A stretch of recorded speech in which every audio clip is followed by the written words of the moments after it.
I read that robotic surgery is done with most surgeries these days, including back and neck and head, with a 94 to 100% success rate.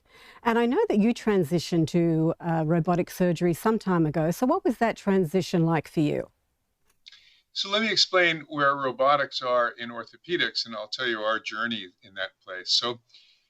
In orthopedics, robotics for our use means that we use a haptic robot, meaning a robotic arm that I use, that I hold in surgery. And before the patient comes to surgery, we do a CT scan. We build a 3D model of their knee joint, let's say. And then on that 3D model on the computer, we can put whatever implants they're going to have. If it's a partial knee replacement or a patellofemoral replacement or a total knee replacement without ever touching the patient. And then we can optimize the position so that we remove the least amount of bone and have the tightest fit of the implants. Now, before we were able to do that, for about 20 years of my practice, I used to use traditional tools, which are saws and guides. And I thought I was pretty good at it.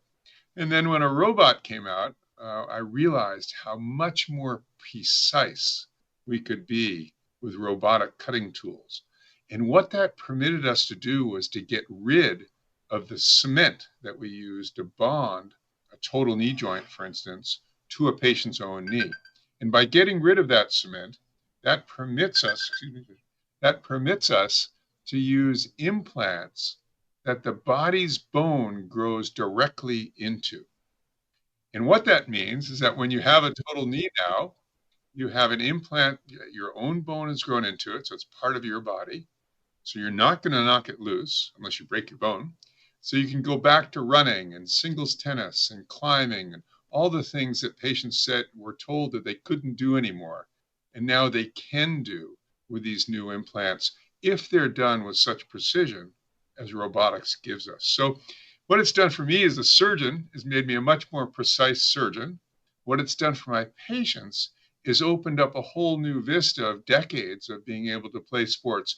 The old days used to tell people, go home, rest your knee, wait till you're older and have your knee replacement. And then once you do, don't go too hard on it. You might knock it loose, go home and rest it. And that was really bad advice. And the reason why that was bad advice is that when you go home and rest your knee, your muscles get weak, especially as you get older, you become more osteoporotic, you lose more bone mass.